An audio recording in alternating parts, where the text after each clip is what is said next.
welcome. So yeah, welcome to this member experience workshop. So I'm Miles, I'm going to be your teacher, trainer, whatever you want to call me for the day. So before we get started, I just want to kind of really just check in with all of you and just kind of get to know you all individually by name so that we all kind of know each other a little bit. So I'd love to just kind of, I guess, give a bit of a brief as to like who you are, what you do. I'm going to do that for me as well in a second. But what I will say before we get started is, some of you will, Sam and I were talking about this morning, right? So I'll just tell you exactly what we were discussing. Whenever I deliver this type of training, there are always cats and dogs, right? So for those of you that are not familiar with this concept, so we have a cat. We have a cat called Bruce.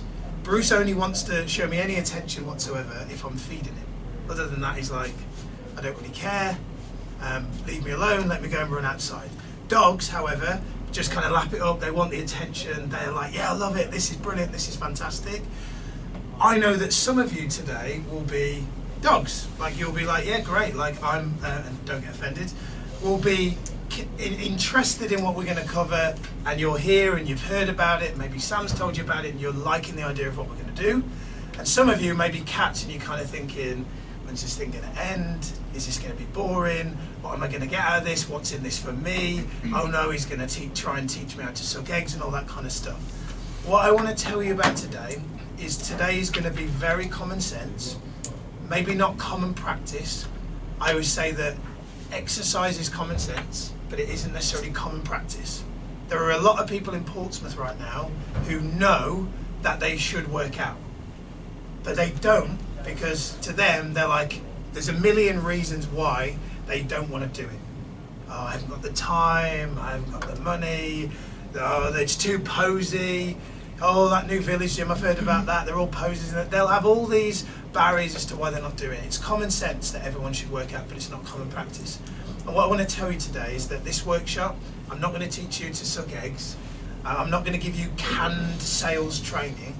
What I'm going to do is I'm going to give you really some effectively practical psychology on how we all think, how we all behave, how we all communicate, and basically give you sort of almost like an understanding of how you think, because the way that you think will influence the relationships you have with other people.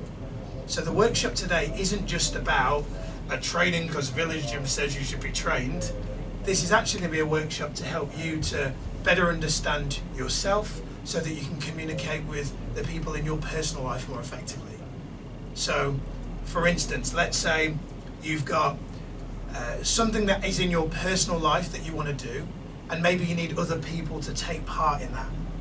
For you to get other people to buy into whatever it is that you want to do is going to require you to be able to influence and persuade. And I always say that sales, if it's done well, sales is just a transfer of enthusiasm. So the fact that you're here, I'm going to assume that you're passionate about as many people in Portsmouth as possible getting healthy. I'm just going to assume that. If that's not you, then we've no hope. But I'm going to assume that you're all here because you have a passion for people in Portsmouth having the best level of health they could possibly have. So if that's true, then today is really going to be about amplifying that and really about helping you communicate more effectively with the people that know they need to do this but maybe aren't doing it, or the people that come in and join but maybe kind of get lost a little bit, their motivation goes down, and maybe they're kind of thinking about cancelling. I want to kind of give you tools today to help you to better understand those people, so that, because sometimes we think, oh, we just need to give them a new program or whatever. Sometimes there's psychological issues that are going on. I'm going to teach you a little bit about science today so that it makes sense for the left brainers, so that you can actually apply this. So it's going to be very common sense. A lot of what I'm going to cover today you already know. So just to be clear, a lot of what I'm going to cover today you'll already be like, yeah, I've already heard that before. And here's where a lot of people get like knowledge and workshops a bit twisted. So a lot of people think that going into this type of environment, this type of workshop, it needs to be new, right? But what we know about fitness is that a lot of people overcomplicate getting results. So a lot of people, like my wife's sister is heavily overweight, and she's always starting like new diets. She's on this 800 calorie bullshit thing at the moment. It's like new diets, and her weight just doesn't seem to change. Now I know that the issue is more of a psychological issue. Like there's obviously something going on to do with her values, her belief system that needs fixing.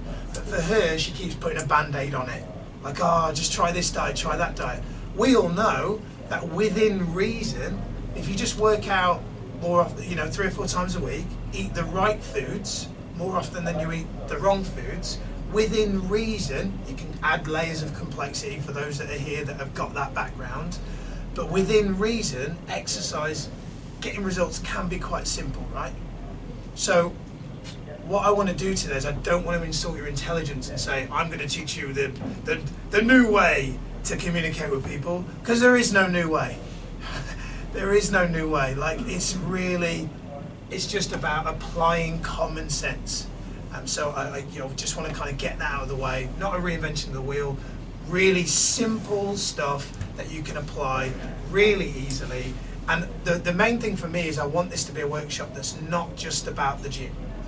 So I don't mind saying that, like in front of Sam. If there was like, the head of village was here, I'd say, do you know what? A lot of this stuff, I'm more interested in you applying this in your personal life, because if you apply it in your personal life, that is going to have a positive knock-on effect here anyway.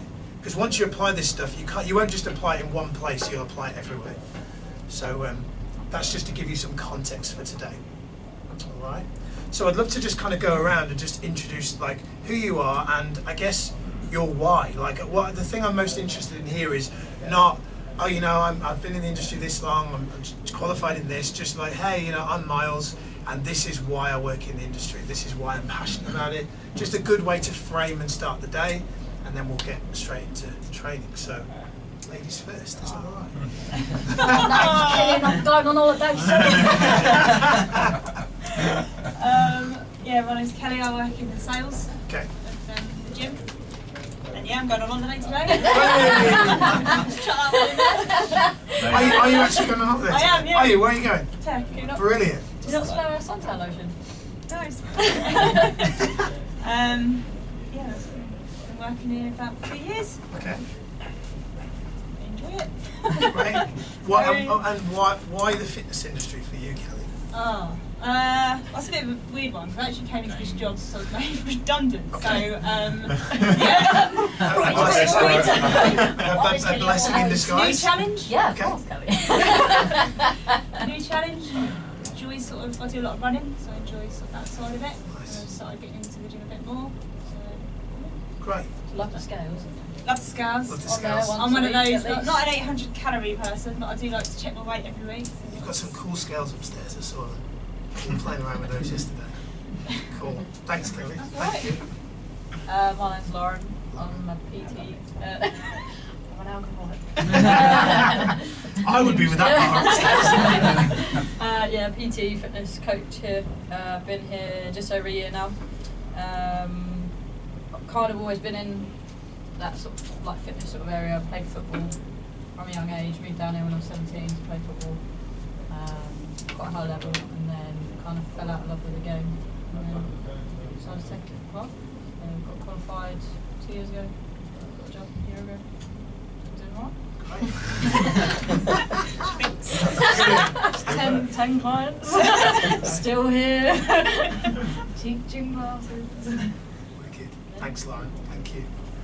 My name's Tommy. I work in the sales department for the gym. Been here since about November last year. I've always been interested in fitness, but never really had a dying passion for it. But sort of social media nowadays, seeing everyone from school sort of getting fit and getting in good shape. Kyle being the perfect example. I know Kyle won't mind me saying he wasn't in the best shape at school, and seeing Really him, got a PT. yeah, seeing him. Did you go to school together? We went to school Did together. you? Oh, wow. We sort of Cute! stopped talking for a bit, and then I had my interview here and saw him up in the gym, and obviously he's in a much better shape than he was in school now. So just sort of seeing that motivates me to stick around in the fitness industry and try and have that sort of development myself, really. Nice. Yeah. Great. Thank you.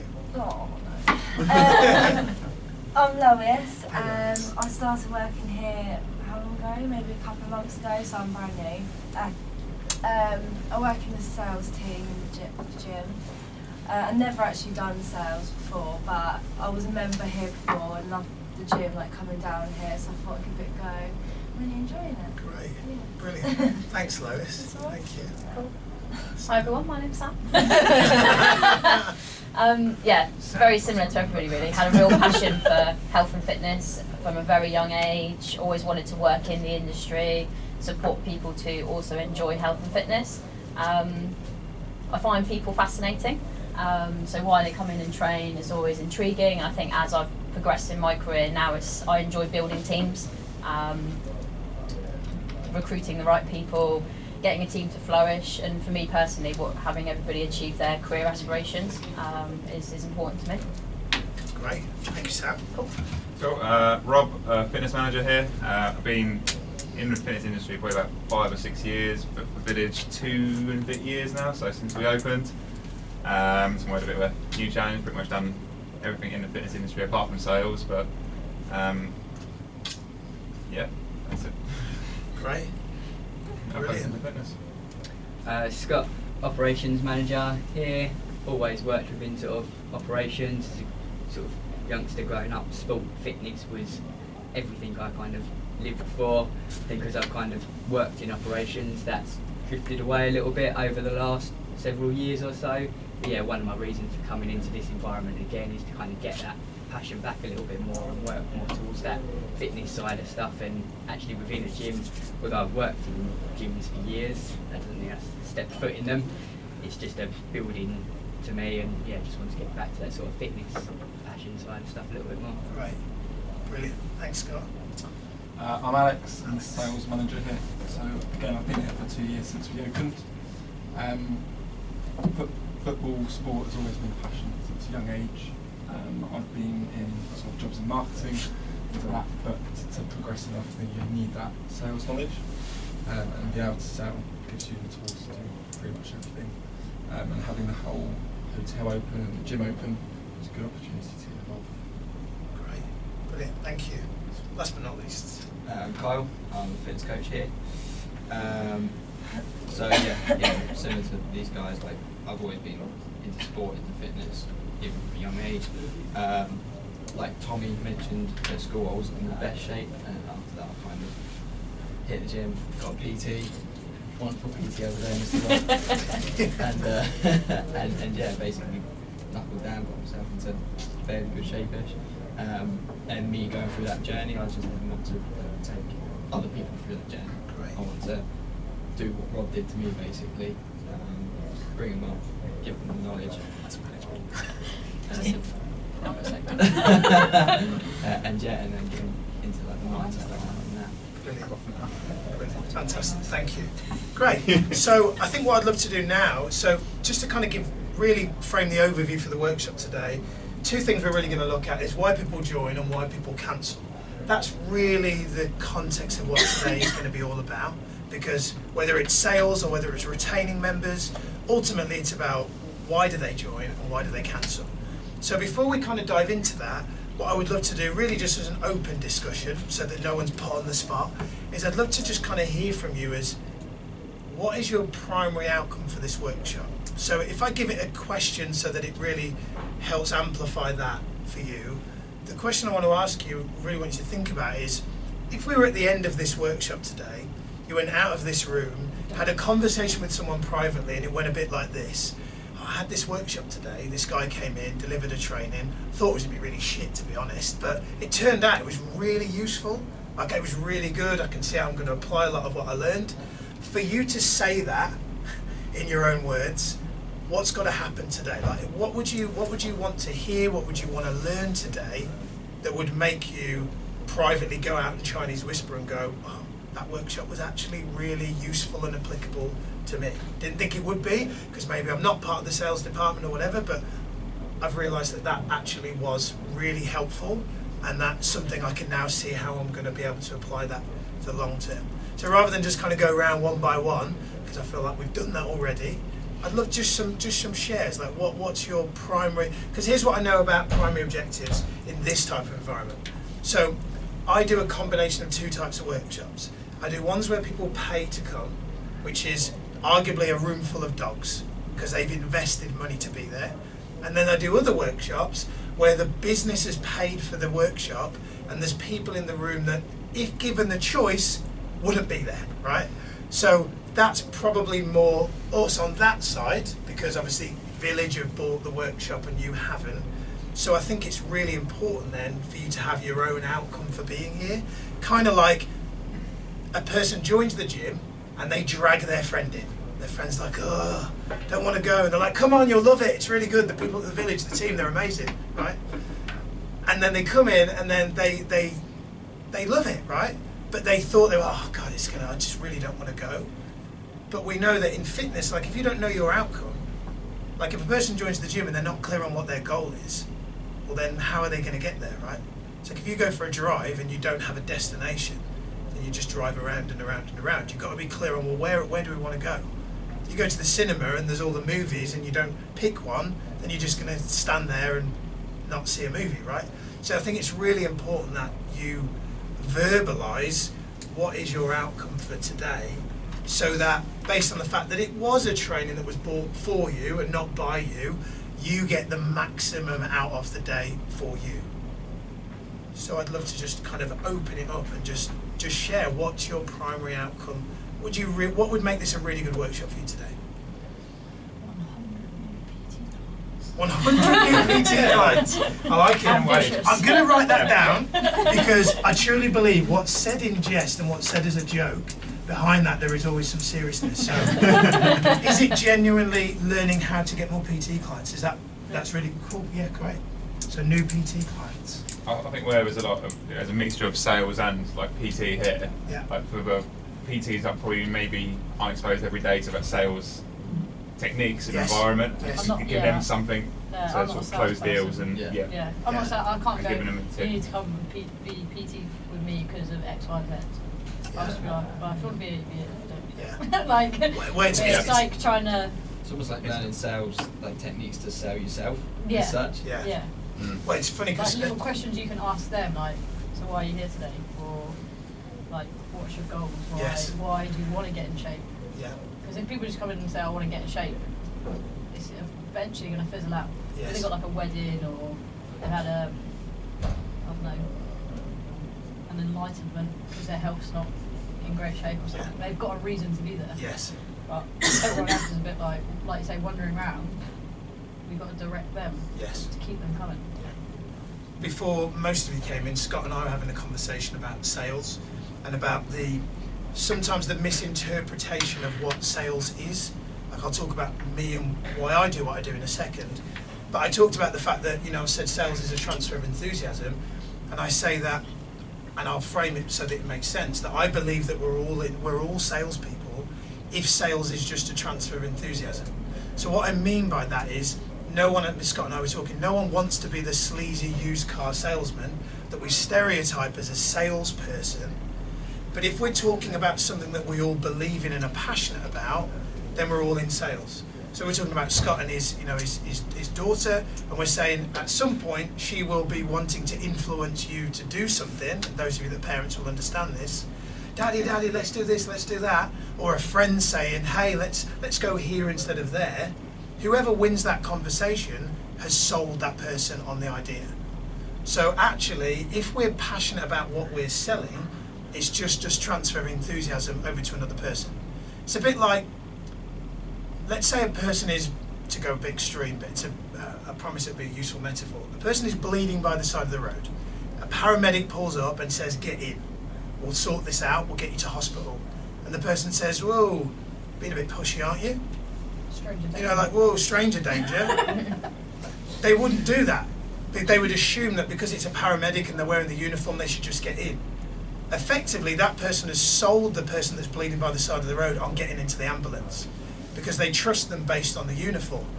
So what I'm trying to say is people will trust you based on the uniform, that if you say you need to do X, Y, Z because it's going to help you achieve ABC, then if you are doing it from a true position of because you really give a shit, then people will buy in. If you're thinking, oh, but I don't want to be perceived as a salesperson, then I would argue that actually that's bordering on being a little bit selfish, because it would be like driving past a person bleeding by the side of the road and not getting out and saying, get the fuck in the ambulance, because you're like, oh, I know they're bleeding, but don't want to be pushy. You know, I don't want to be perceived as a salesperson. So I think the key thing to know today is that if you truly believe in fitness and believe in changing lives through fitness with every fibre of your being, then you all should feel comfortable selling. And what I'm going to show you today is not so much lines of what to say, but just how to have a deeper understanding for why people do what they do, so that you will know how to, just from your own communication style that you already have, you'll know how to be you in a way that helps people go, great, Carl, yeah, I get it. I want to join. I want to work out. Or I see where you're coming from with fitness. No, I hadn't thought about it like that. So we're all in sales if we truly believe in what it is that we're doing. I always say, like I said to Scott, I couldn't sell everything. Like if you asked me to go and sell, I don't know, windows and doors, not a chance. I just couldn't do that. I bet I could be trained to learn the product knowledge, but I'm never going to be really passionate about it because I don't think it's not life-changing. If you ask me to sell fitness, I'll do it till I'm blue in the face. Like I will win that argument with that person who is not in shape, who's saying, no, the gym's not for me. I'll win that argument every time because I just believe in it so much, because I've just grown up in it. It's just in me. Because I don't see this as a should have.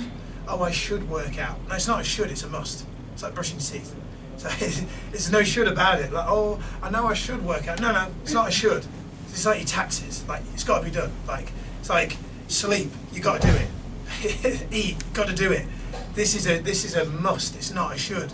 And the people that are kind of like, oh, sales, like, if you just see it as like, no, people must do this, like get in the van, get in the paramedic ambulance, get in the van. Like, it's like, without it being like in that aggressive way. Obviously, I'm kind of joking, amplifying it. But if we believe in it that much, then we all, I feel, have a duty and a responsibility to say, hey, like, yeah, I'm happy to sell, because if, as Miles says, it is just transferring my passion for helping people, yeah, I'm good with that. And not canned, I'm going to say this thing in this order so that they join. Like, it's not about that. Because that's like, people will say to me, sometimes when I deliver this type of training, they'll say, can you just tell me exactly what to say? I say, well, unfortunately, that's a bit like giving a person chat-up lines. Because if you give a person chat-up lines, but they just have the wrong physiology, the wrong energy, they're just weird and they're a bit like creepy, the best chat-up line in the world it's not gonna work, right? But then if you give that same chat-up line to somebody who is just a genuinely friendly, authentic, bubbly person, they are maybe at the very least going to have the other person that's the recipient in hysterics, and they're comfortable. Is this making sense? So we'll talk a little bit about what to say today, but more we're going to cover kind of like the deeper construct of why we as human beings behave the way we do, so that we can better influence people. Some other outcomes for today. Please share. What do you want to get out of today? This was a really useful, impactful workshop for you. What's happened? To improve the sort of day-to-day communication we have with our member, I think one of the things that I sell at the gym is our relationship and atmosphere. But it can always be improved from that retention point of view. We have a sales target every month, which can be extremely high, so we want to get that net movement or sort of positive movement. That can be it. If we can save another 10 members a month, because I'm sure there is people out there that can be saved through some different means. Yes. That goes a long way. Yeah. To our sort of bottom line or net movement. Yeah, great. Thanks, Alex. Thank you. Someone else? I think from what you say, it's not necessarily just sales focused, it's getting maybe some of the team to buy into some things as well, so selling certain ideas to members of the team and how to get that kind of buy-in and sell ideas to the team rather than necessarily memberships, just selling ideas and visions sort of thing. Yeah, great. Yeah, no, this is really important from a leadership point of view, because everything that we're going to cover today, I've already talked about how you can apply this outside of the gym environment. As people that are leaders in the business, when new people come in or people that work in the business that are not here today, you're going to find that a lot of what you learn today will help you with how you communicate with them, so that you get them to buy into something that you want them to do. Because everyone is always thinking, you're thinking it right now, or you were, maybe you're thinking it hopefully less than you were when you walked in, but you were definitely thinking when you walked in, what's in it for me? Like this workshop today, like what's in it for me? You know, I've got a holiday, I'm not feeling 100%, you're like, what's in it for me to be here today, right? So it's really important to know that when you communicate with other people outside of this room and you ask someone to do something, you've got to frame it in a way so that people understand what's in it for them. And that for me is the difference, really the sweet spot between management and leadership. Managing is kind of like do as I say, whereas leadership is do as I do. And I think that the sweet spot with do as I do is really clarifying for the other person what's in it for them, so that they feel like there genuinely is a benefit in it for them, which is why we're talking about outcomes now, so that you get what's in this for you. Another outcome for today? Sam, what about yours? I know we've talked it through, but what I think, would be yours? I think overall, for me personally, to be able to inspire, influence team members to a better ability on a daily basis, and have that as like an objective for me each day. But I think from us as a team, for you guys to be really confident in your job roles, to have learned something new and actually be confident to apply it, whether that's asking somebody to join, approaching people for PT, talking about our social calendar and how we can inspire and influence our members to want to come and take part, and to have some consistency on how we're doing that as a team, to just increase that day-to-day service that we give our members. Great, perfect. That sounds great. Any other share before we move on? Cool. All right. So let's move forward, shall we? So firstly, to kind of give you a bit of a context of who I am, because obviously most of you don't really know me. So my name's Miles. Hello, nice to meet you. I have a business called Miles More Members. I can't take the credit for the name. My wife came up with that. I think I was going to call it Gym Sales Training, and she just went, "That's shit." She was right. So Miles More Members. So I work with now more so some of the big operatives such as Fitness First and Easy Gym, and basically deliver training very similar to this, where we go in and help their teams to communicate more effectively. My big kind of mission is to help, especially the big gyms, realise that just having the prettiest facility in the world is not enough when it comes to retaining members. The fact is, if we go back to when this industry really sort of boomed in the 80s, the facilities were great then, but the one thing that really stood out was customer service was at the front of everything. And the fact that you guys are effectively part of a hotel, I usually use hotels as an example of where businesses get this right versus where businesses get this wrong. Hotels have always had front facing. It's always been about the experience that people get when they go there. Whereas gyms have kind of, I feel, diluted that down a bit. So that's why Miles More Members exist, is to really bring that in. And also to give the team skills so that they know how to communicate more effectively, so that whether you're a PT that wants to get 100 new clients, or you just want to just communicate more effectively so that you can meet your sales target, you recognise that having the skills to do that isn't just, hey, let's get new equipment in. So that's kind of a little bit about why Miles More Members exists. I run some courses that are soon to be certified by reps. I'm running sort of personal trainer sales trainings, retention trainings. I've got a podcast called the Gym Sales Podcast. I've got a book that's written but isn't published yet called Gym Profit Formula. I'm just waiting to get that published. Away from my fitness industry stuff, who's heard of Tony Robbins? Yeah. heard of Tony Robbins? Great. So I do presenting for Tony Robbins, so I do some workshops for him. For those of you that have never heard of Tony Robbins, he is probably known as the world's like #1 life coach.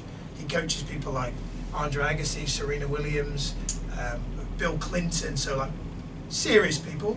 And so I do some coaching for him. Who's familiar with this movie? Probably all of you, The Matrix, great. So this lady here, Carrie-Ann Moss, her stunt double, is a coaching client of mine. So a passion project when I'm not in the fitness industry is coaching, is life coaching. So I work with a lot of people, famous people, sports people, CEOs of multinationals, actors, all that kind of stuff, to coach them as well. So I'm just really passionate about human beings performing to their best. Because one thing I've learned from working with people in that industry is they're exactly the same. Just because they're perceived to be successful doesn't mean they don't still have the same fears, concerns, doubts, worries. In fact, I sat down with a group of actors in Los Angeles last year and did a bit of a workshop. It was more of like a lunch thing, but we did a bit of a workshop. A lot of what I'm covering with you today I covered with them. You're like, well, how's that work? Well, you see, actors that are in Hollywood that don't currently have work, that are rocking up to auditions every week, effectively have got to sell themselves. And they've got to know how to communicate to the people that are the producers of a movie or a TV show in a way that influences that person to pick them. So you see, this is what I mean by what we're going to cover today isn't just about the workplace. So if right now there's an area of your life where you're not getting your way, today's really going to help. Today's really going to help. Now my reason why, so my mum, full disclosure, my mum ran a gym. She was an aerobics instructor in the 80s in Birmingham. We moved to Sheffield, which is in the north of England, when I was 12 years old. She ran a gym there for 19 years. She didn't own it, she was the manager of it for 19 years. So I grew up in the gym. After school I would work on reception, so that front-facing experience in the gym I had from like 13 years old. So I was meeting all different walks of life, shapes and sizes from the age of 13. At 19, we had a company come in called CFM. You may indirectly know CFM because CFM owned MyZone. So Dave Wright, who's the founder of MyZone, is my original mentor in the fitness industry. They came in and did a campaign in my mum's gym to bring in new members. I, to cut a long story short, loved what they did so much. I hounded and pestered the people that came in. Can you get me a job? Can you get me a job? 6 months later, I joined CFM. I worked out on the road for 6 years, and then I ran their head office in Nottingham for 2 years. In the 6 years that I was out on the road, I think I worked out, or I tried to work out, I think I've sold in the region of about 15,000 gym memberships, working in 320 gyms around the country, working in bodybuilding gyms, to leisure centres, to hotel clubs, to ladies-only gyms. Yeah, like, game Cal. She does it in a wrong way. She's like, let's swap. You go there, I'll stay. So, got nothing on you, Kels, at work. Exactly. Hey, it's not a competition. It's not a competition. The probably the most impactful experience that I've ever had selling in a gym was, and the reason why this is here, because this gym wasn't called this back then. There's a gym in Stevenage that are now called Active Fitness. They were called R3 Leisure, and while I was working for CFM, I got to go in and do a 6-week campaign at their gym, right? And one day in their gym, I was at reception. A lady came in and she said, you know, I'm here for a look around. I've only got 10 minutes, so if you could show me around as quickly as possible, that'd be great. I was like, so immediately, based on the tone of voice you probably hear, and you're thinking, she's a bit standoffish, she's really short of time, and I immediately just thought, you know, who's this idiot? Who does she think she is? Like, she's being quite rude. So I just thought, you know, I'm just going to give her a tour as fast as possible because that's what she wants. So I proceeded to show her around. There's the studio, really made minimal effort because I kind of got the hump because I felt she was a bit rude. There's the changing rooms, there's the spin studio, there's that, there's this, there's this. Somewhere in the tour, probably heading back to reception, something in me snapped, and I just kind of thought, before this woman leaves, I realised I've not done what I would usually do with people. You see, we were trained that when people walk through the door, we get them to fill in a questionnaire.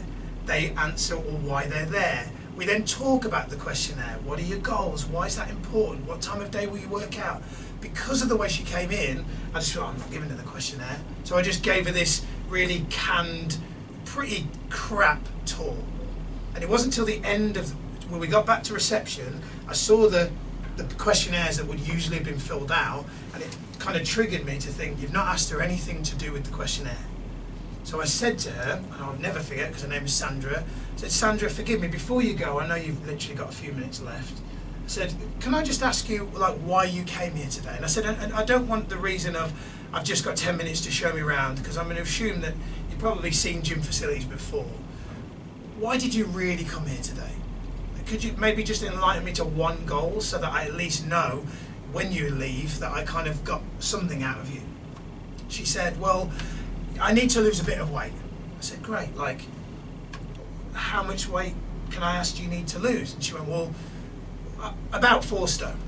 I said, right, okay, cool, so great. So at that point, you might have thought I'd have just left it there, but I just, something inside me just went, let's just keep like digging with this woman, right? I'm going to make an effort with her because I'm probably never going to see her again.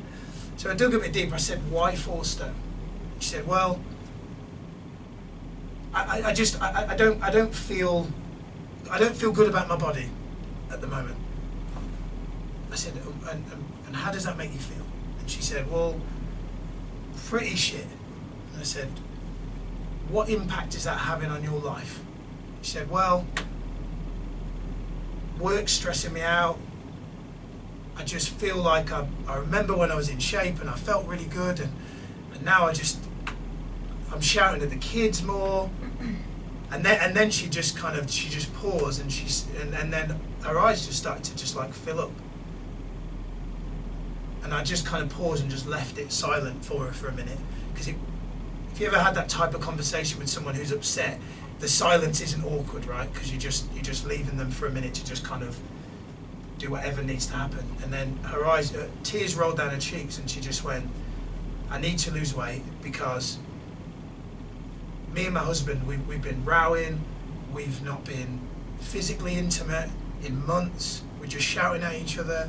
And she said, and I'm genuinely scared that if something doesn't change, I don't know what's going to happen. Like, I don't know if we're gonna get a divorce. I don't know if he's gonna go and sleep with someone else. I just know that the way our relationship is going at the moment is not how it was 2 or 3 years ago when I was fit and healthy. And then she just like broke down in tears. The positive kind of end to that seemed to be quite like low story. Is she kind of like composed herself and she went, I've got to do this. Like, how do I join? So like literally the 10 minutes has now turned into half an hour. So it shows you that was a smoke screen, because she was just thought, I think what she was saying, I don't want to be sold to. And now she's not felt sold to, she's felt understood. Half an hour later, she's filling in a form, she's joining for 12 months. She joined, she had her induction, I think like the following day. And I think maybe sometime, probably within the next 2 weeks, her husband came in, or a guy came in with her, and she said, oh, this is my husband, Steve. He wants to join as well. And then he joined, and if you fast forward, I think it's something like 14 years, they're still together and they're still members of what is now Active Fitness Clubs. So for me, a big catalyst for change happened for me that day. Up until that point, being honest, I'd been in that job because I just really wanted to make sales and earn money. I'd not really cared about the people who were a bit short and a bit guarded. If someone came in and said, yeah, I'm here for a look around, I'm interested in joining, I was your man. But if they came in and was a bit like, I've only got 10 minutes, show me around quick, I was like, right, let's just get this one over and done with as quickly as possible, and then be ready in reception for the next person that I'm more likely to get commission out of. It wasn't till that day with that woman that my whole industry, my whole feeling about being in the industry changed. And from there on in, it became my mission to, so if someone awkward came in, I was like, yeah, give me the awkward one. Like, I want the awkward people. Because the fact is, I just truly believe that if someone walks in, but then gives you kind of average communication, that's probably just because they're shit scared. They don't want to be sold to, and they're just scared. Like, they're just nervous. And the whole workshop today is really going to be about how do we communicate with the awkward people that we just can't seem to connect with. And that's really what today's going to be about, because that's where your net promoter score, that's where your member retention really kicks in. That's where you save whatever it is in the context of your gym, but like average, that's where you're saving maybe 20, 30, 40 people over a period of time because they feel understood. You know, Stephen Covey, if you've never heard of him, he wrote a great book called 7 Habits of Highly Effective People. He said if you want to be understood, seek first to understand. Meaning right now, if there's people that maybe you just can't seem to connect with, then the more you understand them, the more they're likely to kind of do what it is you want them to do. So that's kind of a bit about my why as to why I'm here, so you don't just think I'm just some canned sales trainer. That's kind of, so since then it's been really my mission to ensure that people that are on the gym floors on a day-to-day basis have that skill set to communicate with people the way I did. Because for me, this isn't just about health and fitness, this is about, like, potentially, well it has because they're still together and they're still at that gym, potentially that marriage has been saved and the relationship maybe that woman has with her children has been saved because of fitness. So that's why being good at selling in this space is so important, because in my opinion we're like the first line of defense. Like people that go to the doctor because they've got diabetes or they've had a stroke, that could have been avoided had they gone to Village Gym, had a great first experience, treated like royalty and felt really welcomed. We could have prevented all that. So that's what we really want to give you today, is the skills to do that. So obviously we've already talked about your why. I think it's really important that you're clear on what your why is. Obviously we've already kind of verbalized, so we're kind of ahead of the game on this. So like I said, the whole workshop today is really going to be about why people join and why people cancel. So before we get into that, I kind of want to share with you a little bit of science. So I'm trained in something that Tony Robbins is trained in called NLP. Has anybody heard of NLP? So NLP stands for Neuro-Linguistic Programming, which for me to this day sounds like a ridiculously complicated name, and I just think that they made their life harder to get people to do that course by calling it that. But if I explain what NLP is to me, NLP to me is like a software update for our mind.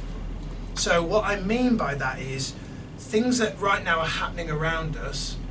Right now there's probably billions of bits of information that's circulating around us.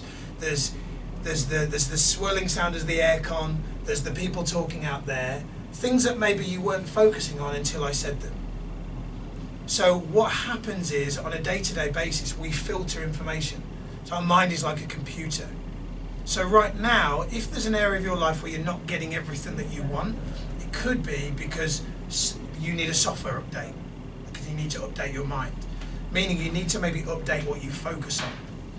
Could we maybe get the air cooler in here? I think it's quite hot, or maybe even just open the door or something. I've just noticed it's getting quite hot.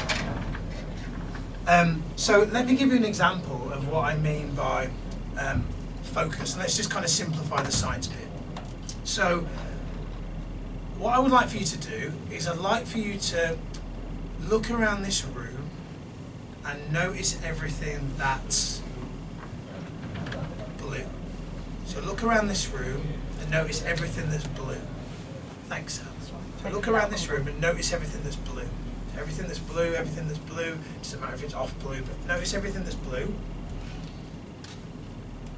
Now what I'd like you to do is I'd like you to close your eyes, and with your eyes closed, I'd like you to picture everything in the room that's brown.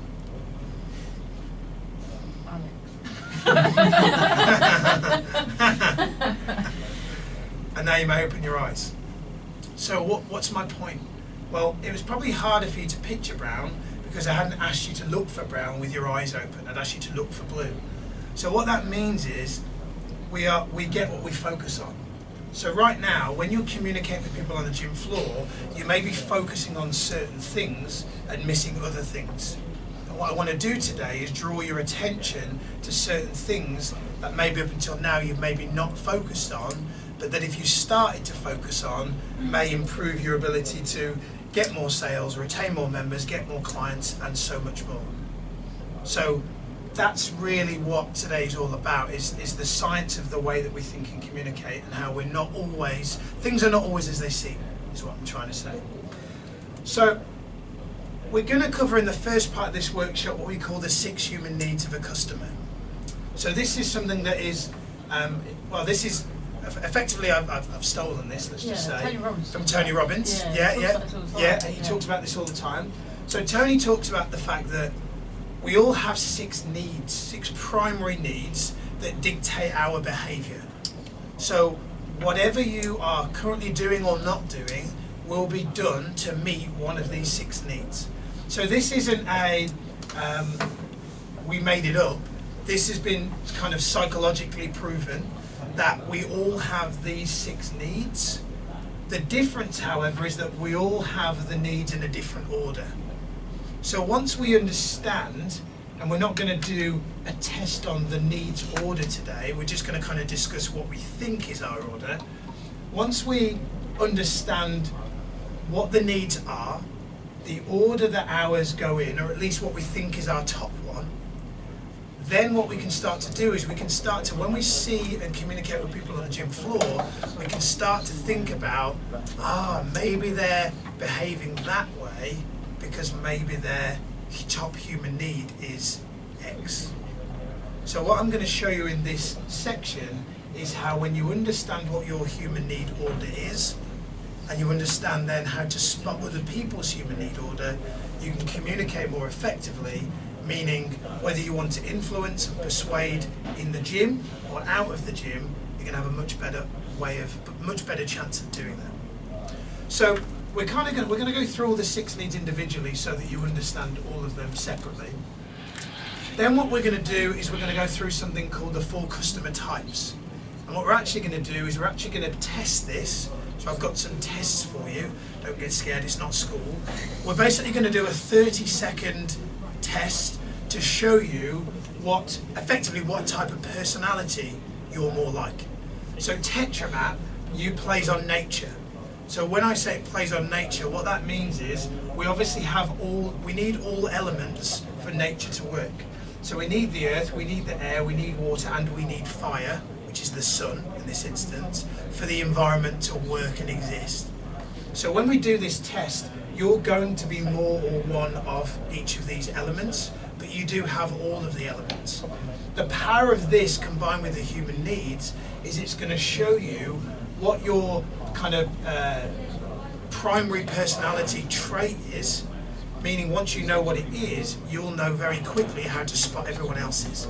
And the great thing is, around this table, you're all going to be more or one of these. And once you know what each of your primary type is, it will mean that you'll be able to tailor your communication to influence each other better. So for instance, if say Tommy... You're right, Mum. The spar's not bubbling. Okay, come round with a second, thank you. If Tommy, let's say, you want to influence Sam for some reason, to get something that you want to do with being in the business, once you know what Sam's kind of, let's say, personality type is, if yours is different, but you know what Sam's is, you'll know how to tailor your communication to meet Sam's needs. And by this, what I mean is not like in some Machiavellian kind of clever, underhand way, but ultimately, as human beings, if we want to communicate, if we want to have better relationships with people, the fastest way to do that is to communicate in their kind of worldly realm. So we'll show you this later, but let's use, for example, someone's earth. Don't worry about not knowing what that means yet. And you're talking to a fire person, it's your responsibility as the earth person to come and communicate more like a fire person if you want that person to buy into what it is that you're saying. Because if you communicate earth to a fire person, that person, you'll understand this later, is going to be more likely to be resistant and go, I don't want to do that. So once you understand this, you'll realise that actually sales is really just about understanding that we're all very different, and that if we understand each other's differences, Kyle, we're more likely to be able to put each other in each other's shoes to communicate. Does that make sense? So that's going to be the second part of what we're going to cover. So when we talk about human needs, I always use this as an example. Two extremes. Globally known terrorist, globally known saviour of the people. Osama bin Laden, Mother Teresa. Two what we would consider to be completely polarising individuals, both seemingly with completely opposite ends of the agenda for humankind. What you need to know at this stage is that both were playing into their human needs. So both were playing into probably the same human needs, but were just going about it in a different way. One, a radical dictator, felt that what he was doing was serving a greater good for his people. The other, you could argue you could put in the same words, not radical dictator, but someone who was an influencer who believed that what she was doing was for the betterment of humankind. You've heard the stories of the terrorists who believe that what they're doing is because they're serving a god and they're serving something that's greater than them. So they think that what they're doing is to serve a good. And without kind of getting into the construct of whether what's right or wrong, the point is, what often we see someone maybe in an environment and we think, oh, you know, why are they behaving that way? Why are they doing that? And I'm definitely not condoning that. But what I'm saying is, you may come across a member who comes in, who seems to be like a Sandra, who's maybe a bit guarded or seems to be a bit rude. What I'm telling you is once you understand the human needs model and the Tetramat model today, you're going to go, ah, I know why they're like that. And you're going to know how to instantly switch your communication to get a better response out of them, meaning you're more likely to keep that person at the club. Makes sense? So, 6 human needs, we're going to dive into this first. So what we're going to do, full disclosure for timings today, so it's 10 o'clock, so we're probably going to do the human needs, which will probably be about an hour. Then we'll have like a 10 to 15 minute comfort break. Then we'll come back in, then we'll do the Tetramat, and then we'll do a test on the Tetramat, and then we'll probably have a working lunch. So we're probably going to be wrapped up today, probably around 2:30, 3 o'clock. So it's not going to be too long today in terms of kind of sat in the room.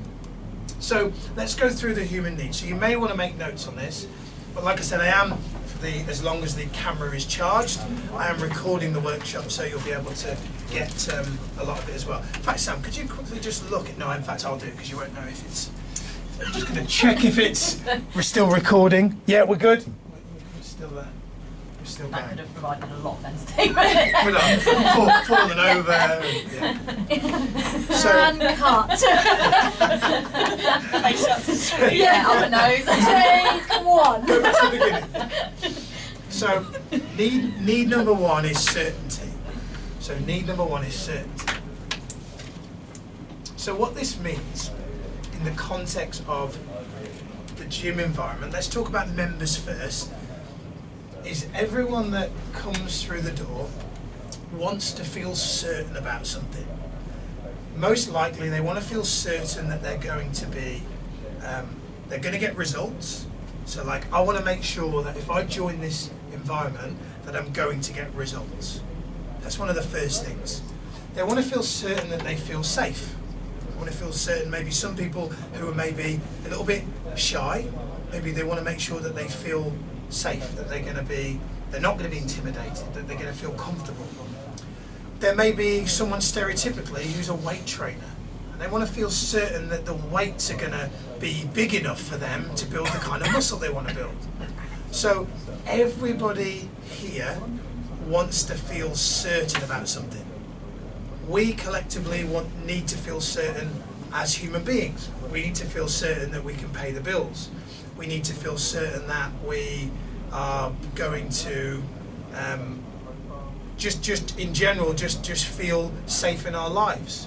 We want to feel certain that, like, if we're driving our car and a warning light comes on the dashboard, we may take that car into the garage as soon as possible because we want to feel certain that the car's going to run next week. So there's a whole plethora of things that we need to feel certain about. Is this making sense so far? So our job as fitness professionals is to make sure that everyone that comes in feels certain. So I think one of the most simplistic things that you can do with this is make people feel certain about their ability to get results. So, for instance, I ask you the question at the start of the workshop, what would need to happen for this to be a great workshop for you? I think a great question, I know Lauren was saying, some things to ask people. I think a great thing to ask people is, I love this question, which is, if we fast forwarded a year and your health and fitness was exactly what you wanted it to be, what does that look like? And they'll then give you a response. They'll say, I would be this way, I would look like this, I would feel like this, and that's great. And then our job is just to make them feel certain that we're going to get them to that result.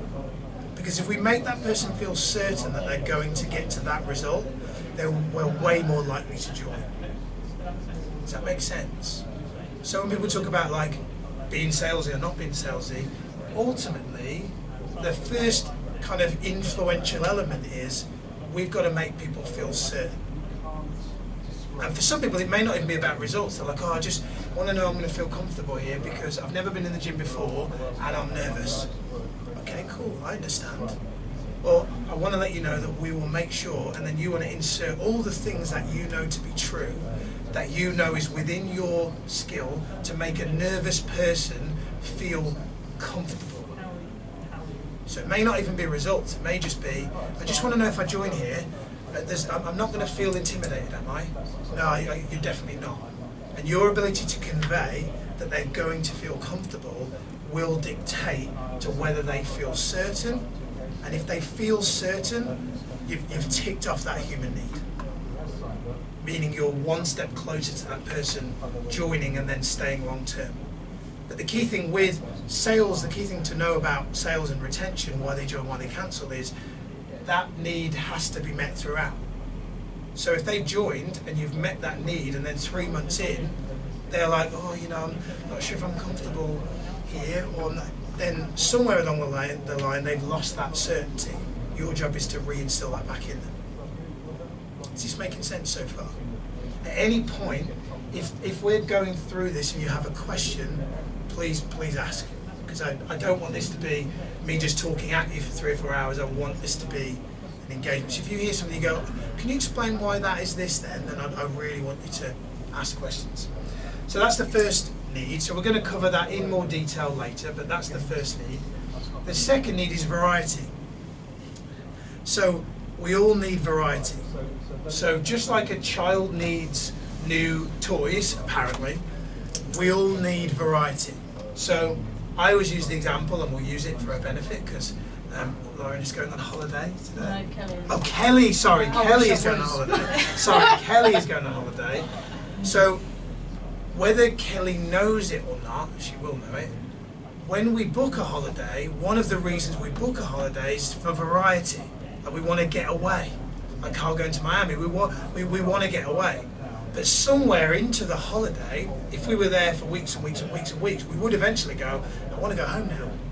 So we need, God in his infinite wisdom went, we need lots of certainty, but we also need uncertainty, which we're going to call variety, but it's effectively uncertainty. We need some change. We need something different. So it's like we need people that come here want to maybe the certainty of going to the same gym, but when they get here, they will need some form of variety.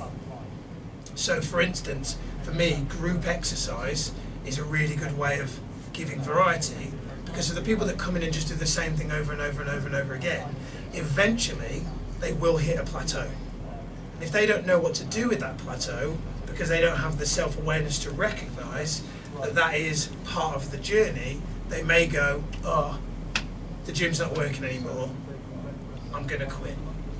And a lot of people cancel because they hit a plateau and they don't understand that that is just a sign that they've made progress, and now what they need is some more variety. Because they got so needing certainty, I just need to do weight training, I just need to do weight training, I just need to do weight training, that their body just kind of got to a point where it just genuinely got bored. What they probably need now is some variety. That's why every 6th week, I have a reminder on my Google Calendar, change training plan, in the gym. Because if I don't do that, I'm going to forget.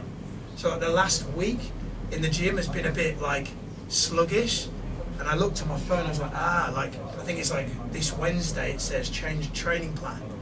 So it just shows that roughly every 4 to 6 weeks as human beings that work out, we do need variety. We do need to change what we do. So it's really important to know that even the people that just apparently seem really happy running on the treadmill and that's all they do, even they will need variety.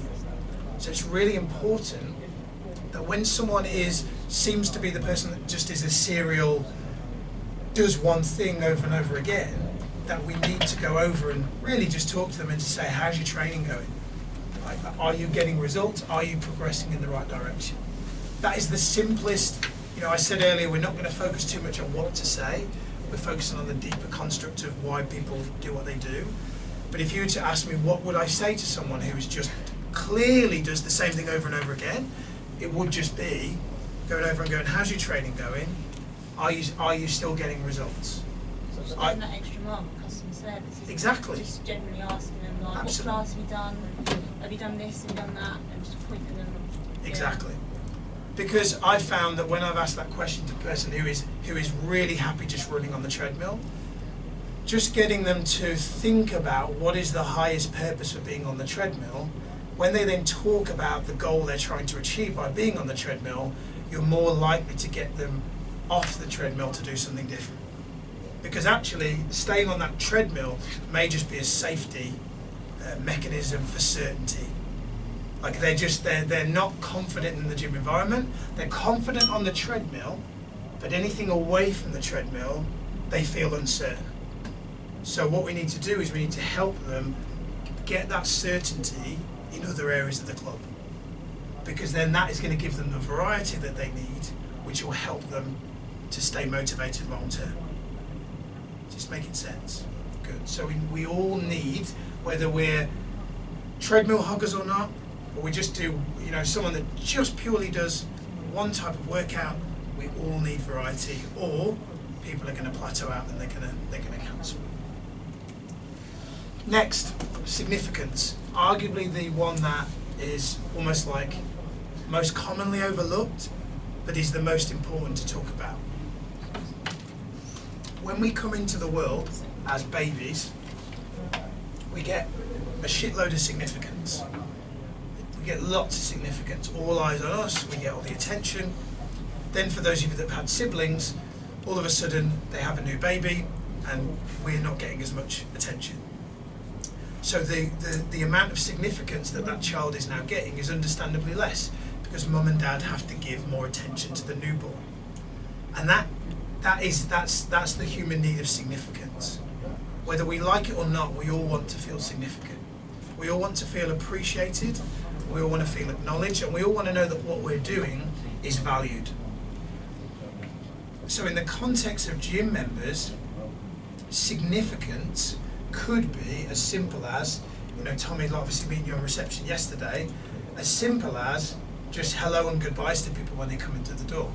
I got a great greeting with Tommy when he got here, when I got here yesterday.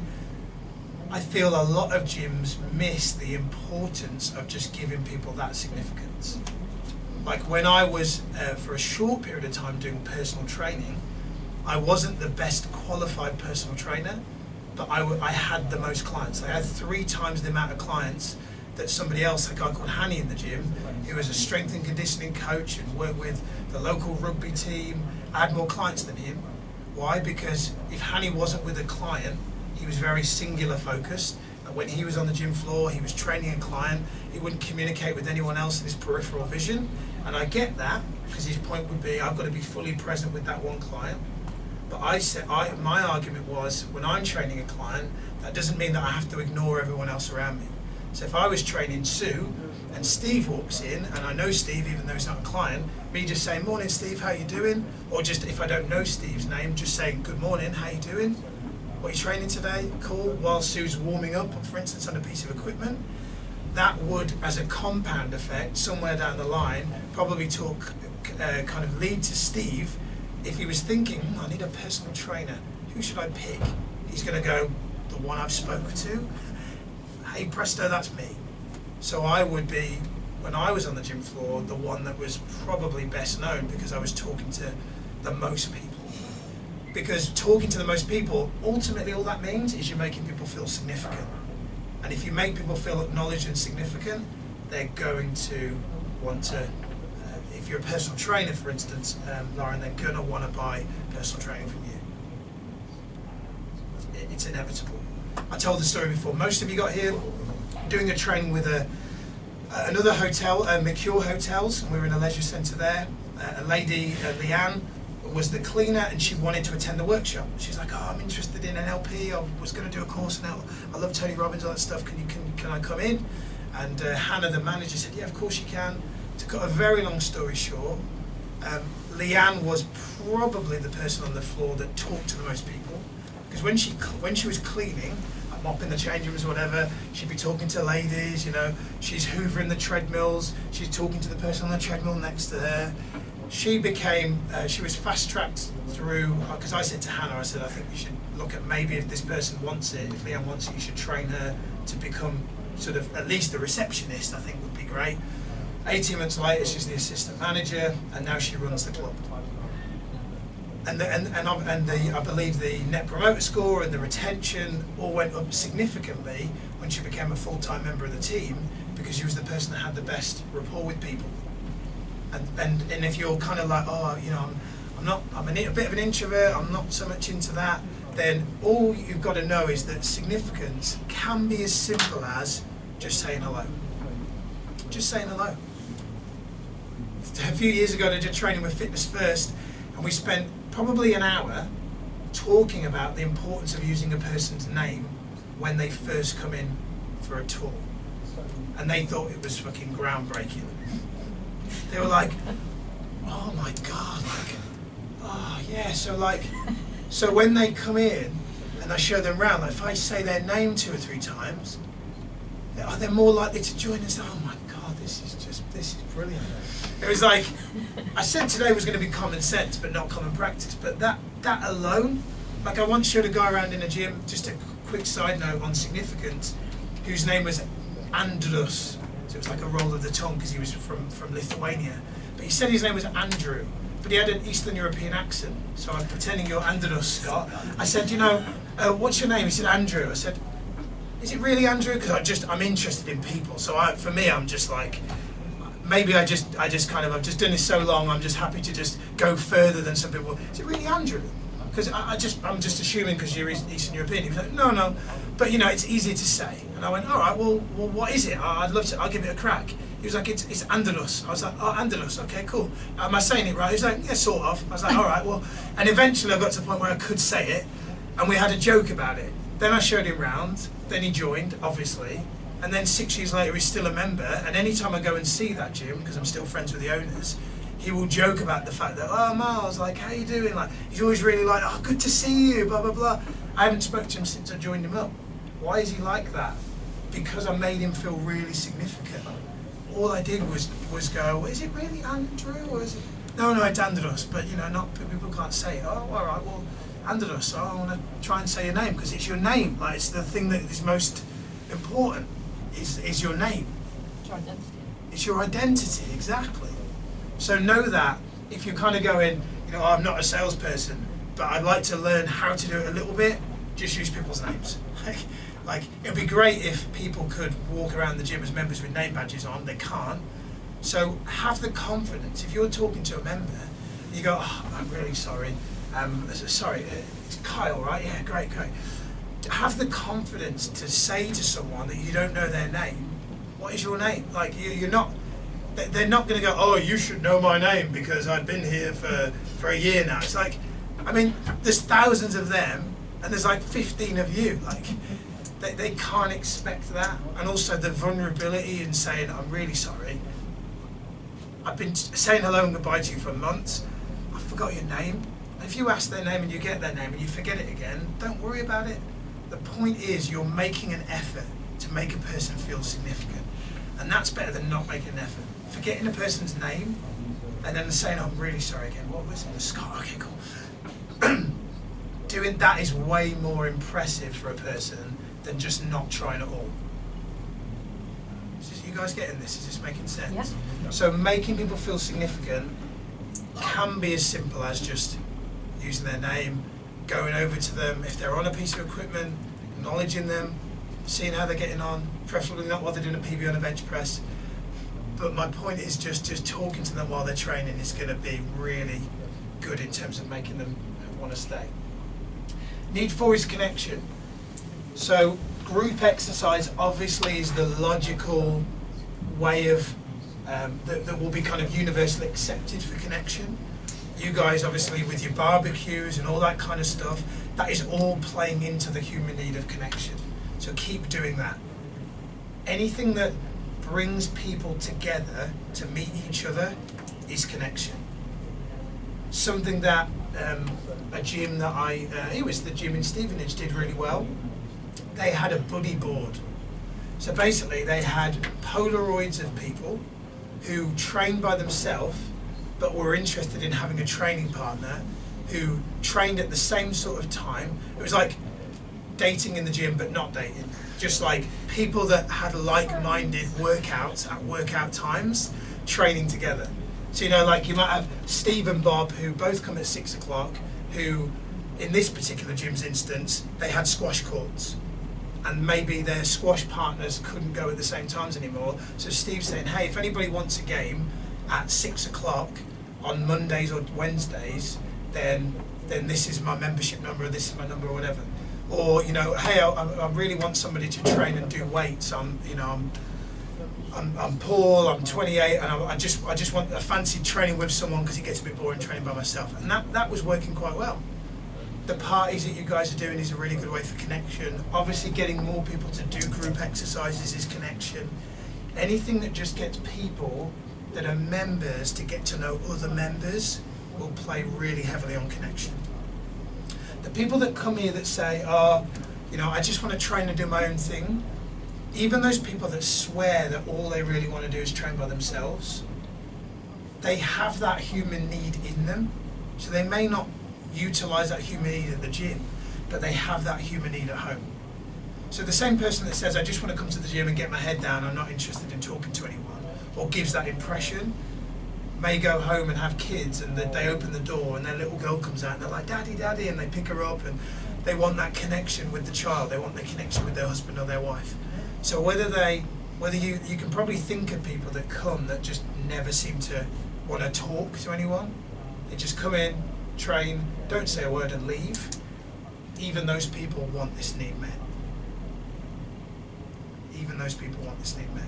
So your job is really to make people feel significant and then try and encourage them to connect with other like-minded people.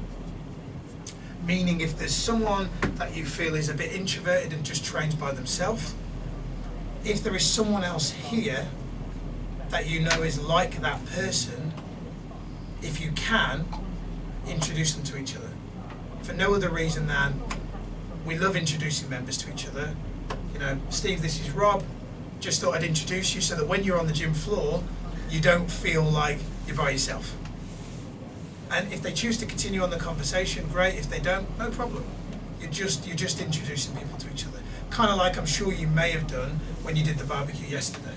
Like there may have been people that were maybe standing on the edge a bit, that were not so socially kind of in the setting, or maybe everyone was kind of in, but either way, you may have found that there was people that were, you're like, oh, come over and chat and join in, and that's connection. That's connection. Make sense? Yeah, cool. Okay, next is growth. So stereotypically, that type of before and after, people that come to the gym want to see results. So they obviously want to go where they are now in terms of their physical appearance. They obviously want to improve in whatever way that looks like for them, whether it's weight loss, weight gain, get fitter, get stronger. For them, it's really important that people feel and or see progress. Because if you don't feel or see progress, what's the point? What's the point? Some people, this need won't be as important as some of the other needs. So this is what we're going to talk about in a minute when we kind of talk about what need do you think is your most important, etc. Some people, you probably know them, come to the gym purely for connection. Results to them, they're like, I don't really care. For me, it's a social thing. Because they may not have the connection at home. So for instance, my wife is a primary school teacher. 2 of her teaching assistants, both of them say that the relationship they have with their husbands at home isn't brilliant. They don't have a lot of connection. They come to school earlier than anyone else, leave later than anyone else. This is Pauline and Mary, my wife's TAs, teaching assistants, because they get more connection with each other than they do with their husbands at home. So for them, getting to school at 7:30 in the morning to sit and have a cup of tea and talk about last night's Coronation Street for 45 minutes before anyone else gets into school is one of their favourite times of the day. So some people, growth isn't that important. So you may be, if your growth, you'll know if growth is not maybe one of your highest needs. If coming into this workshop today you're a bit like, I'd rather be doing X. But if you were like, well, if the workshop's good, then yeah, good, I'm making lots of notes, it's really useful, then growth may be one of your highest needs. If you read books, attend seminars, watch motivational videos on YouTube, listen to audiobooks, if you do anything that improves yourself, you constantly are attending, looking at new courses you can attend to upgrade your fitness qualifications, that probably suggests that for you, growth is important. And what you've got to know is whether it's primary, secondary, or even quite low down, everyone that comes to the gym is coming in thinking, here's where I am, here's where I want to get to. So we have to make sure that people can see and feel growth. For me, I think the easiest way to do it is to measure progress. Obviously we have technology now that helps, like MyZone and Fitbits and things like that.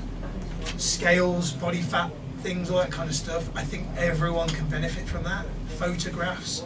I think people that come here that naturally don't want to do that, they, oh, I don't want photos taken, I don't want to measure, then I think we need to, once we've built rapport with them, once we've made them feel significant, I think we need to almost encourage people to do that. Like I know people that I've met that have been really anti-body photos because they're like, oh no, I don't want to see how I look naked and all that kind of stuff. And I always say to them, look, you're not sharing it with anyone. It's for your own benefit, so that week by week you can go, naked eye, do I look like my body is improving? Because if you look at yourself and I say to them, if you look at yourself and you don't like what you see, that will be motivating.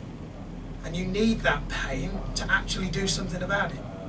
And like I said to them, the pain is discrete. It could be just you, it could be just you and your personal trainer, but some form of measuring, whether it's that or tracking your calories in MyFitnessPal or working out with a MyZone belt, some form of measurable progress is critically important so that you know you're heading in the right direction. Otherwise that person is eventually just going to go, oh, I'm bored, don't think I'm seeing results, I'm going to stop. But if they're bored and their body photos, they look at them and go, bloody hell, look how different I look now to 6 weeks ago, then you go, great, you're bored. It's because the program's not hard enough for you anymore, we need to change it. So now it's coming from a position of, we just need to change something rather than let's quit the gym altogether. So 5th human need, growth, you've got to meet that need. And last is contribution. So this is more, probably in a gym floor context, this is more relevant to you, because this ultimately comes down to the why you do what you do. Like I asked you, why are you in the fitness industry? Why is this important? For you to get everything that you want out of your life or work will require you to contribute. Within reason, the people that are the most successful in this industry, or the people that are just most successful in business and in life, have figured out a way to help more people. So ultimately, within reason, the more people that you help. Hello. Hi, how are you? Thank you. Good. I think if you go there, because it's quite tight. Yeah. Ali, I'll bring you a chair. You can jump on the center. Okay. What was your name? Ali. Hi Ali, nice to meet you. We sort of saw each other last night. My wife and I came in and trained last night. Nice to meet you, Ali. Good to see you. Yeah, so going back to it, and now what I'll do, Ali, is I'll catch up with you at the break on what we've covered. So Need 6 is contribution. Like I said, the more that you give, the more that you get. So what this effectively means is, for instance, the person who communicates and gets to build great rapport with the most people on the gym floor would ultimately be the most influential person in the environment. Meaning you'll be more valuable, meaning you'll be almost indispensable to the club. Kind of like how Leanne, the cleaner at the McCure Hotel Leisure Club, became indispensable because she was the person that was talking to the most people. Therefore, Hannah went, well, we need to hire Leanne because she has the best rapport with people. If Leanne leaves, then members may leave. So contribution ultimately means you wanting to help people get what they want in terms of their results, and you doing that not from a position of because you want to get something back, but because you truly want to help and serve people. So if you're truly in the industry because you want to help and make a difference in the world, and you genuinely want to help and change lives and help people, not just in a surface level to lose weight or get healthier, but you want to help people to just feel better about themselves, and to, like I said, I gave you the example of the couple that their marriage was effectively saved from the joining the gym. That's contribution. So it's about seeing this not as a job, because I know from all of you now, from finding out your why, that you don't see it as just a job, but seeing it as at this time working in the fitness industry is probably, and I'm biased, one of the best industries that there is to contribute and change lives and make a difference. And so if you see it that way, what you need to know about this need is, and I've learnt this the hard way, that I left the industry for a period of time a few years ago, took on a glorified, fancy bullshit title director position within an organisation that was out of the fitness industry, was earning way more money, some amazing perks, but I was pretty miserable. The reason why I was miserable is because I didn't feel like I was serving humanity in the same way that I felt I was serving humanity when I was in the fitness industry. So I ultimately went, well, the grass wasn't greener, because sometimes we think, it's all about earning more money. Actually, the thing that will most satisfy you more than anything in your life is a feeling that you know that you've made a difference in people's lives.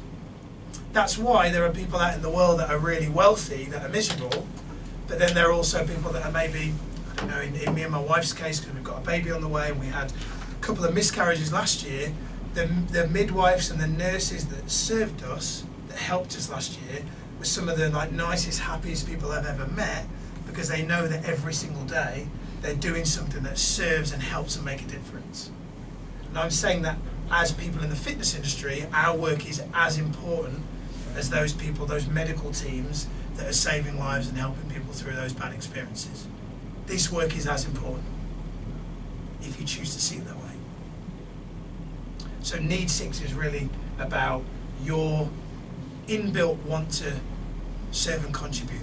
So I always say, if you're having a shit day, if you don't feel good about yourself, help someone else.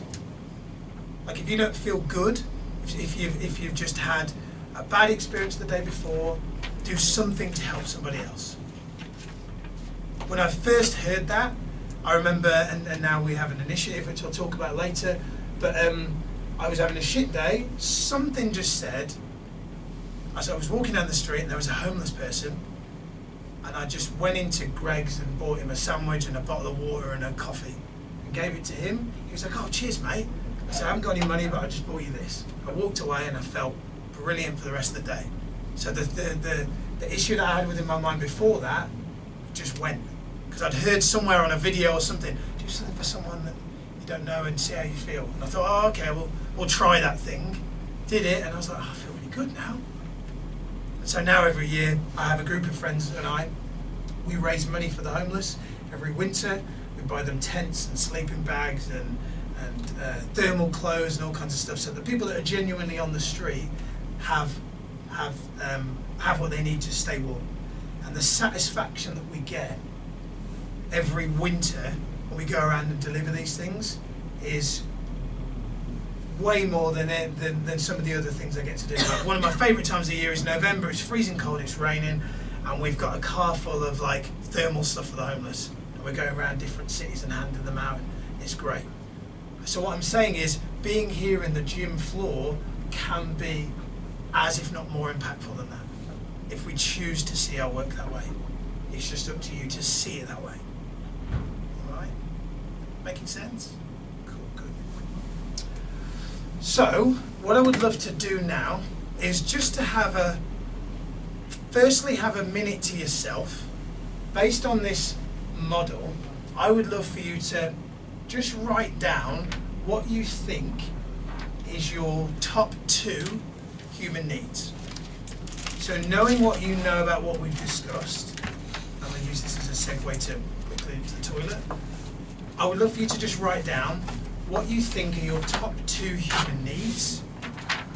Take a minute, take a couple of minutes, think about it, and then what we'll do is we'll come back in and I'd love us to discuss and go around what we think are your top human needs. What I will say is, what you think are your top human needs may not actually be your top human needs. There is a test. I couldn't manage to find the online test for you, but I will, before I leave, see if I can find that link. I think it's on Tony Robbins' site, so if you're interested in actually knowing what your highest need is, there's a test you can do which takes a couple of minutes, you can find out.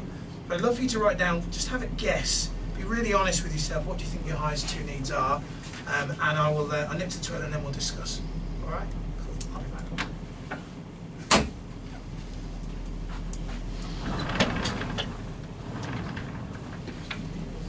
Around there. Spot bubbling. It's not very good. Stop bubbling, mate. Paul's not bubbling. Hello, Mark. Right. Sorry to bother you. You can walk. Cheers, Charlie.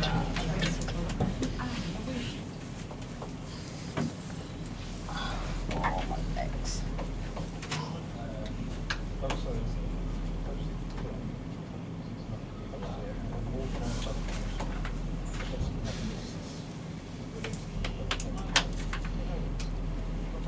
It's hard, isn't it? Yeah, it's good though. It's good. It makes you think. Am I allowed to get some water? No, everyone's going to suffer from dehydration, innit? Bubbling. Wasn't even like he said, "Oh, sorry to bother you," or anything. Just popped his head in because Basil bothered. Use this. This is why we have radios, Mark.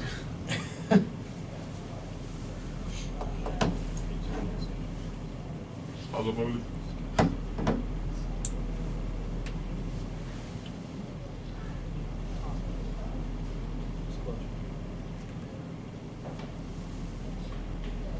Oh.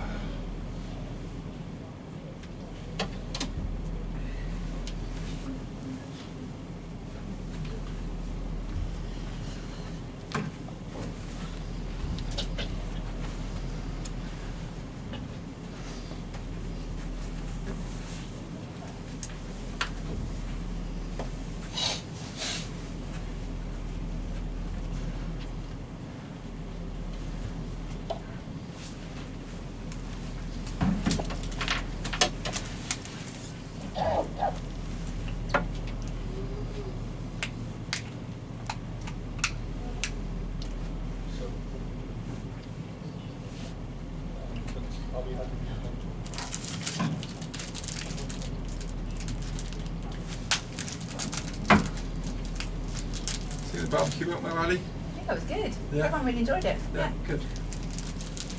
Actually, whole food, yes, good. I don't think they noticed really, did they? What, the? The food. Well, they have. And there was things we take, that was the worst bit. Yeah. What happened to the food?